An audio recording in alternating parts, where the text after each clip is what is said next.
చేరిక ఎందుకు ఆగిపోయింది?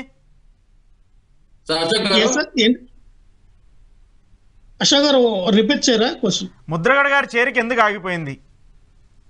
లేదు సార్, అంటే చేరిక ఆగిపోవడం కాదు, మాట్లాడారు, ఆ సమయంకు ఎదురు చూస్తున్నా, త్వరలో నవ్వుతుంది అది కూడా. నేను ఎందుకంటే జగన్మోహన్ రెడ్డి గారు నిజంగానే ఆయన సంక్షేమ పథకాలన్నీ కూడా ఈ రాష్ట్ర ప్రజలందరూ కూడా తీసుకుంటే తడిగుడ్డ వేసుకుని ఆయన పడుకోవచ్చు. కానీ ఈ రోజున మా వేణుగోపాలరావు లాంటి వ్యక్తులు కొంతమంది మినిస్టర్లతో ఉదయం లగ్గాన భూత పురాణం అనేది వడ్డించి వారుస్తున్నారు. ఎందుకంటే వాళ్ళకి భయం పట్టుకుంది. మేము ఎప్పుడైతే టీడీపీ జనసేన అలయన్స్ ఎప్పుడైతే మేము ప్రకటించామో అక్కడి నుంచి జగన్మోహన్ రెడ్డి గారికి ఆ తడిగొడ్డ కాస్త పొడిగొడ్డ అయిపోయింది. పొడిగొడ్డ అయిపోయి ఏం చేయాలో తెలియక ఇప్పుడు ఏంటంటే ఇప్పుడు కుర్చీలు మడతపడి పెట్టేస్తున్నారు. అక్కడ వైజాగ్ లో జరిగిన సభలో చాలా వరకు జనాల్లాక కుర్చీ మడత పెట్టి ఏం చేయాలో తెలియక వచ్చేస్తున్న సభ నుంచి బయటికి. మరి వేణుగోపాలరావు ఇంత ఫ్రస్ట్రేషన్ తో మాట్లాడకూడదని నేను అంటా. ఎందుకంటే కనీసం మీరైనా ఆయనకి ఒక బీపీ టాబ్లెట్లు, షుగర్ టాబ్లెట్లు పంపించండి. చాలా ఇబ్బంది పడుతూ ఉన్నట్టున్నారు. ఎస్, ఈ రోజు నేను అన్నది ఏంటంటే ఎస్, మీకు ఎందుకంటే అంత భయం? మా పార్టీని చూసి ఎందుకు మీకు అంత జరుపు? ఎందుకు ప్యాంట్లు షెడ్యూలు మొత్తం జరుపుకున్నాను? మీ బాధంతా పవన్ కళ్యాణ్ గారు, మీ జరుపు అంటే పవన్ కళ్యాణ్ గారిని చూసి. ఎస్, మీ భయం ఏదైతే ఉందో రేపు జరగబోతుంది. మరొక 70 రోజులు ఆగండి, ఖచ్చితంగా 160 సీట్లతో మేము అధికారంలోకి రాబోతున్నాం, జనసేన టీడీపీ కలిపి. ఈ రోజున ఒకటి చెప్తాను అండి, వీళ్ళకి గండి చదువుకునే నిరుద్యోగులు ఎవరైతే ఉన్నారో వాళ్ళు ఓట్లేస్తారో అడగండి, ఎవరు అయ్యారు పాపం. వాళ్ళని ఎంత నమ్మించి మోసం చేశారో తెలుసా? బొత్స సత్యనారాయణ గారు, మా సారా సత్యబాబు గారు అంటారు ఎక్కువ మంది చదువుకోవడానికి ఉద్యోగాలు రావట్లేదన్నారు. మరి చదువుకోకపోతే గేదెలకు వస్తారండి?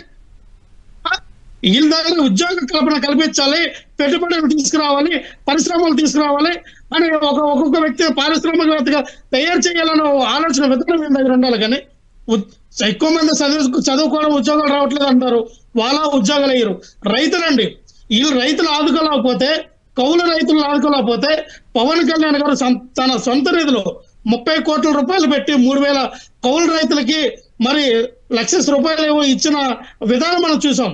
ఎక్కడైనా కనీసం కౌలు రైతు చనిపోతే 7 లక్షల రూపాయలు ఎక్స్గ్రేస్ ఇస్తానని చెప్పి అందులో కూడా వాటలు అడిగిన దౌర్భాగ్యుడు అంబటి రాంబాబు లాంటి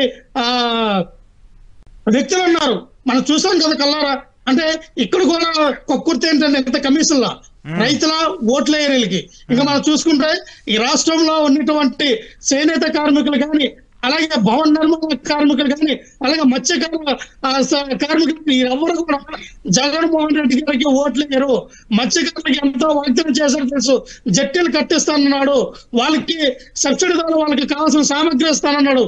ఇవ్వాల ఎవరికి కూడా జగన్మోహన్ రెడ్డి గారు ఎవరికి న్యాయం చేయాల. ఇకపోతే ఉదయం దగ్గర నా ఎస్టీలు, నా ఎస్టీలు, నా బీసీలు, నా మైటలు అంటాడు, నా వాళ్ళందరినీ సంకటించాడు. ఎవరికి కూడా ఉపయోగపడలేదు జగన్మోహన్ రెడ్డి. ఎందుకంటే నా ఎస్సీ చెప్పి వాళ్ళకి రావాల్సిన నిధులు కూడా దారి ఇచ్చారు కింద. ఈ రోజు చూస్తే విజయవాడలో నాగరబట్టు డాక్టర్ విగ్రహాన్ని 206 అడుగుల విగ్రహం పెట్టాము, దళితులందరూ మాకే ఓట్లు వేసేస్తారని వీళ్ళు సంఖ్య గుర్తుకుంటే అంత ఒక తెలివి తక్కువ ఇంకేం లేదండి. మీరేమో విగ్రహాలు కట్టిస్తానేమో, లేదంటే గుడులు కట్టిస్తే అభివృద్ధి కాదండి. ఇక్కడ కావాల్సింది పేద ప్రజలకి ఏం కావాలి సార్? ఉచిత విద్య కావాలి, ఉచిత ఆరోగ్యం కావాలి, ఉచితంగా ఏదైతే మన మౌలిక సదుపాయాలు ఇల్లు కూడు కొట్ట అవి కావాలండి. ఇవి కాకుండా మేము ఇంకే రకంగా గోడలకు రంగులు వేస్తాం, పాత బడికి రంగులు వేసి నాడు నేడు పేరు చెప్పి ఇగో డిజిటల్ ఎడ్యుకేషన్ ఇస్తున్నామని చెప్పి ఎక్కడో మూల పడిపోయిన బైజూస్ని తీసుకొచ్చి 5,000 కోట్లకి వీళ్ళు ఒప్పందం కుదుర్చుకున్నారు సార్. అందులో కూడా 2,500 కోట్లు అవినీతి జరిగిందని మేము ఆదాయంతో వీళ్ళు చెప్తే దానిపైన కిక్కిరమైన లేదు.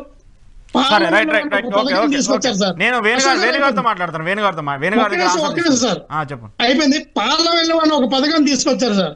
దీనికి 8 లక్షల ఆవులను కొని పాలు ఉత్పత్తి చేస్తామని చెప్పారు.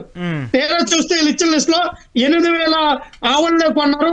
వీళ్ళేమో 22 లక్షల లీటర్ల పాలు ఉత్పత్తి అని చెప్పి 2 లక్షల పాలు ఉత్పత్తి మాత్రమే తీసుకొచ్చారు. ఇదేంది పేరు గొప్ప ఊరు దెబ్బన్నట్టుంది జగన్మోహన్ రెడ్డి గారి యొక్క పరిపాలన. ఎక్కడ ఎవరికి ఏ ప్రాంతానికి, అది రాయలసీమ అవనియండి, కోస్తాంధ్ర అవనియండి, సెంట్రల్ ఆంధ్ర అవనియండి, ఉత్తరాంధ్ర అవనియండి, ఏ ప్రజలకి ఏ ప్రాంతాలకి ఏ మతానికి వాళ్ళని ఎవరు కూడా జగన్మోహన్ రెడ్డి పరిపాలనలో చాలా దయనీయ స్థితిలో ఉన్నారు తప్ప ఎవరు కూడా వీళ్ళకి ఓట్లేసే పరిస్థితి లేదు. వీళ్ళు తట్టాబుట్ట సర్దుకొని మరి చెప్పాను, లండన్ వెళ్తారో బెంగళూరు వెళ్తారో ఇంకా ఇష్టం. Right right right